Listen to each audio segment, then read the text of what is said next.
Siapa orang memberi makanan berbuka kepada orang yang berpuasa, maka bagi orang tersebut seperti pahala orang yang berpuasa tanpa mengurangi pahala orang yang berpuasa. Masya Allah. Zaman sekarang kan di saat bulan puasa ada orang-orang yang mengadakan buka bersama alias bukber ya. Iya. Bagaimana hukumnya ketika mereka sholatnya maghribnya kelewat, terus jalannya bersama pasangan yang bukan mahramnya, itu hukumnya di saat bulan puasa itu gimana Pak Ustadz?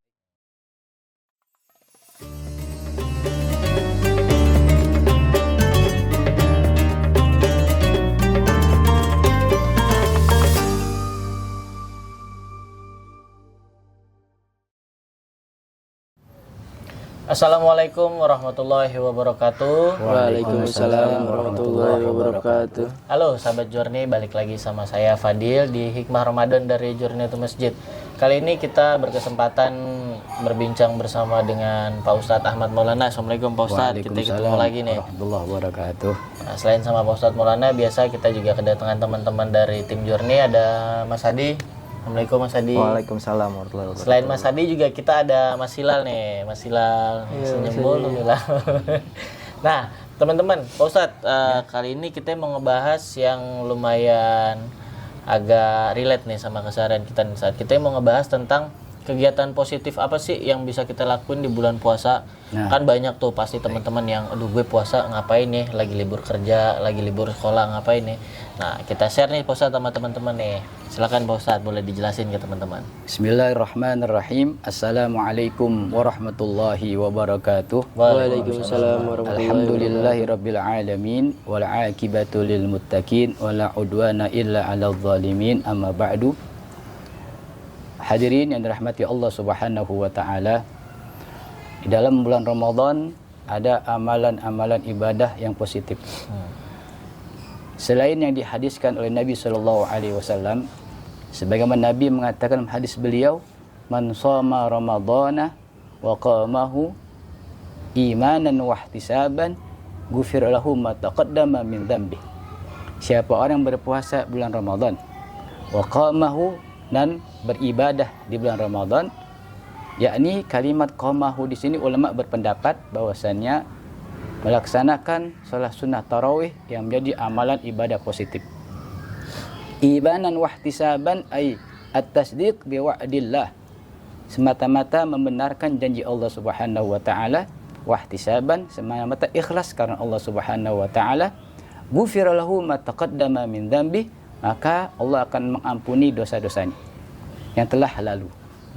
Namun Bang Fadil, ada satu amalan yang sangat positif, yang sangat ditekankan oleh Nabi sallallahu alaihi wasallam, sebagaimana Al-Imam Abdullah Al-Haddad rahimahullah, beliau mengatakan, wa minal mustahabbil mutaakkad, di antara hal yang disunahkan yang sangat ditekankan oleh Nabi Muhammad sallallahu alaihi wasallam, taftirus shaimin, memberi makan berbuka orang-orang yang berpuasa.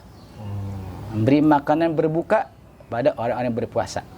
Kalau kita dulu nyebutnya ta'jil ya, padahal itu suatu kesahan yang umum. Sebenarnya tuh taftir Bang Fadil. Oh taftir. Bukannya ta'jil, tapi umumnya kita mengatakan ta'jil. Berbagi ta'jil gitu. Ta'jil betul, Ustaz. Padahal yang paling benar adalah taftir. Memberi makan berbuka bagi orang yang berpuasa. Itu sangat ditekankan oleh Nabi Muhammad sallallahu alaihi wasallam. Walau ala tamarat au bisyurbatin minal ma, sekalipun dengan kurma ataupun dengan seteguk air. Sesuai dengan hadis Nabi sallallahu alaihi wasallam, man fattara shaiman kana lahu mithlu ajri min ghairi ayyan qusa min ajrihi syai'un. Siapa orang memberi makanan berbuka kepada orang yang berpuasa, maka bagi orang tersebut seperti pahala orang yang berpuasa tanpa mengurangi pahala orang yang berpuasa. Masya Allah. Jadi kalau kita memberi makan orang berbuka, walaupun dengan seteguk air ataupun satu butir kurma, itu kita mendapatkan pahala seperti orang yang berpuasa tanpa mengurangi pahala orang yang berpuasa. Masya Allah. Namun pahala ini hanya akan didapati bagi orang yang memberi makanan berbuka kepada yang berpuasa. Jadi ketika Allahu Akbar, mereka dapat kurma dari kita. Mereka dapat minum dari kita, itulah yang mendapatkan pahala yang seperti disabdakan Nabi SAW. Adapun orang yang memberikan makan setelah mereka membatalkan puasanya, kita kasih makan dia kolak misalkan Bang Fadil, tapi dia sudah berbuka, maka kita tidak mendapatkan pahala yang dikatakan Nabi SAW. Akan tapi kita mendapatkan pahala thawabu it'am wa huwa azim, mendapatkan pahala memberi makan saja. Memberi makan saja, tapi itu pahalanya azimun, pahalanya besar juga memberi makan.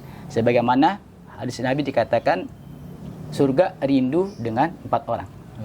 Talil Quran, talil Quran, orang yang baca Al-Quranul Karim. Wahafidhil lisan, orang yang menjaga lisannya. Wasoimi Ramadan, orang yang berpuasa Ramadan. Wa mut'imil ji'an, dan orang yang memberikan makan orang yang sedang lapar. Gitu Bang Fadil. Berarti kalau misalkan kita mau dapat pahala seperti orang berpuasa, itu kalau bisa sebelum itu orang beli makan, kita kasih duluan tuh Benar Bang Fadil. Udah deh, nih makanan dari aneh aja nih. Gitu. Sebelum dia makan Makanan berbuka dia, yang lain, kita lebih dahulu ngasih. Maka yang paling bagus tuh berbentuk kurma ataupun air. Karena yang awal pertama kali dimakan adalah air ataupun kurma.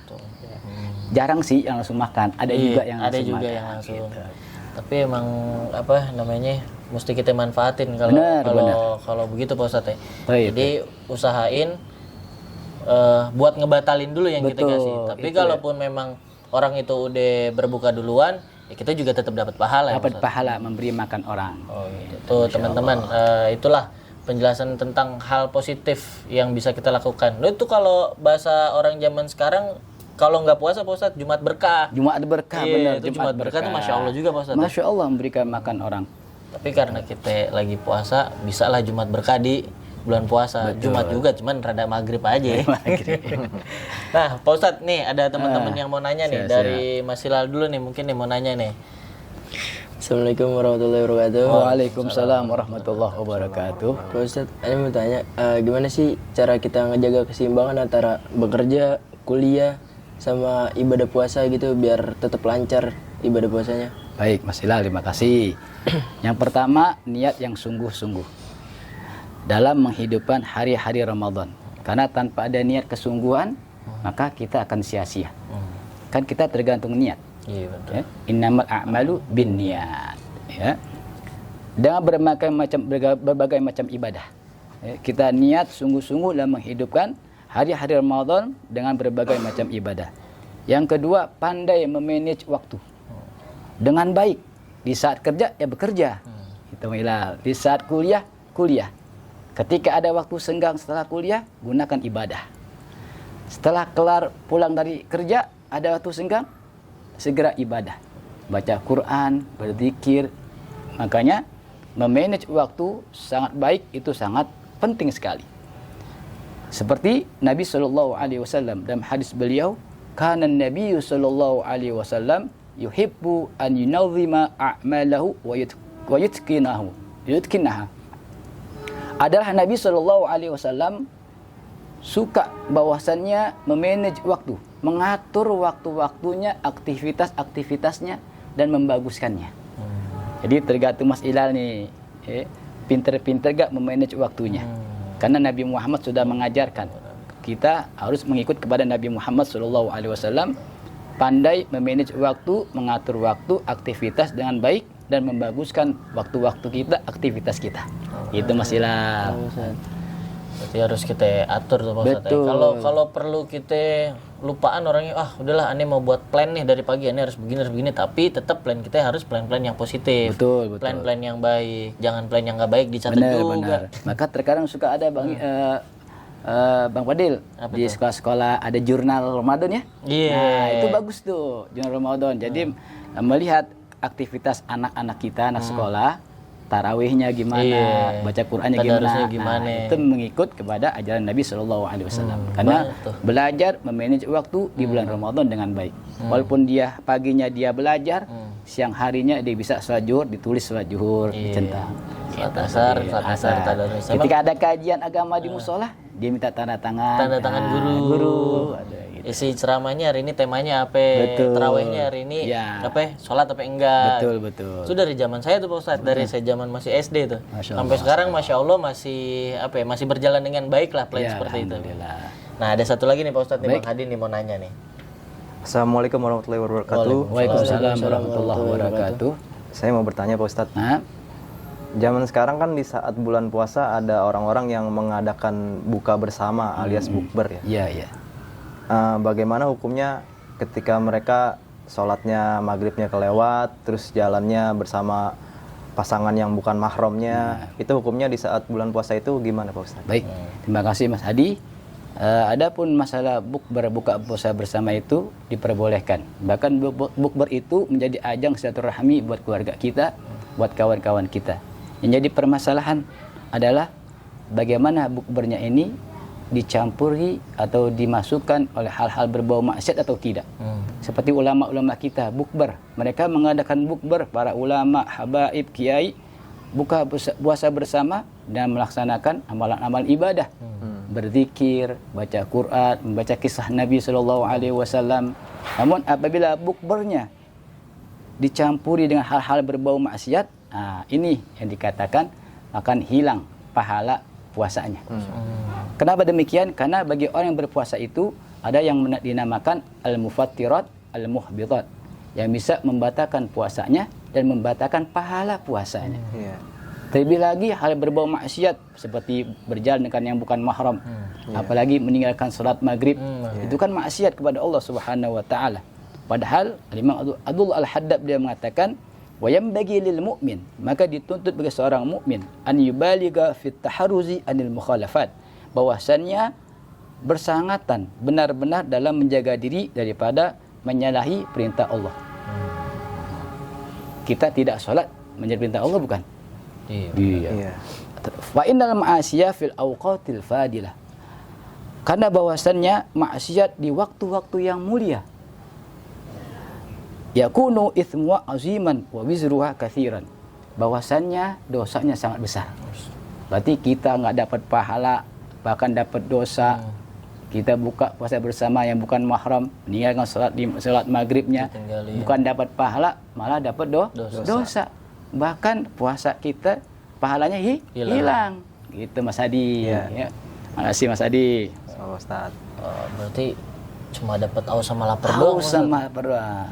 Benar. Mungkin teman-teman yang udah ada plan nih, besok mau bukber sama pacar, sama gebetan, aduh kalau bisa sayang sih Pak Ustadz ya. Takut jadi sia-sia doang. Betul. Takut jadi jadi sayang lah ibadahnya. Betul. Karena kan di bulan puasa ini benar-benar kita harus manfaatin dengan hal-hal yang positif. Betul. Ya kan, sesuai sama tema kita, apa sih hal-hal yang positif yang bisa kita lakuin sebenarnya. Bukber itu positif Pak Ustadz ya. Positif kalau kita lakuin ya dengan cara yang baik. Betul. Ya, mungkin banyak juga di luar sana yang kurang tahu, makanya kita kasih ilmu Pak Ustadz ya.